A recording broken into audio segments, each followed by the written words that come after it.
What's up mga marites? Naaday ko ihatag sa inyo nga impormasyon karon. Bahin kini sa full valve regulator. Kamo kabalo ko nga daghanag nakabalo ani. Pero mas daghan pagyapon pud ang wala nakahibalo. Mo ni siya ang full valve regulator. Ako ni siyang kagahi ba? Ako ni siya i-demo sa inyo ha. Unsaon pagtaod sa full valve regulator. So mao gini akong trabaho everyday. Mao ni akong itudlo sa inyo ha tungod sa kung maris mo aminaw ni ay para sa inyo ha. Ani siya ang pagtaod ani. Make sure una nimong tan-awon ng imong regulator ug naa ni siya kining rubber kining black oh. Mao ni siya ang gasket niya.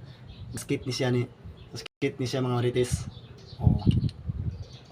Ito itaod diri Make sure ni siya nga bago nito naka-close ni siya ha. Naka-close kayo. Wala ni siya singaw ni siya.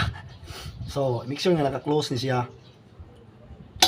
Ato itaod pa left side ang tuyok.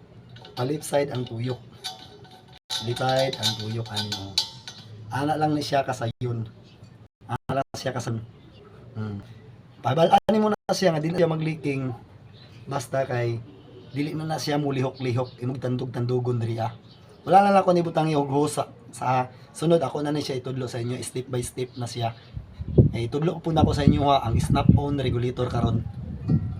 Diri na ta proceed na ta sa snap-on regulator. Ini siya mao ni siya ang snap-on regulator. Pagtanggal ninyo ani make sure ya po ninyo nga naka-off siya. Naka-off siya kaya naka-on mo to siya. I-off nimo siya. Tapos imo lang ni siyang isaka ang black diri sa ilalom. Saka nimo ni siya, ibdo nimo. Tanggal na.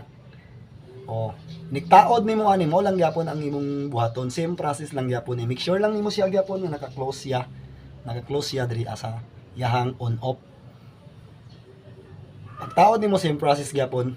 Saka nimo niyang black, i-black niya tapos imong i-paslak. Duot nimo maayo, iduot. Make sure pud nimo siya nga nakababa ni siya. Kapag nakababa na ni siya, mabalaan niyo siya nga nakalock na ni siya. Inigbira ninyo aning regulator, di na gina siya matanggal. Madala pa na ang tangki. Madala pa na ang tangki. Kay hugot naman kay siya. Sa next video na to, itudlo na pud nako sa inyo ha ang pag leak test. Tama nga pag leak test sa LPG gas ninyo. Para to mga lods. Follow and share para sa more tutorial. Salamat.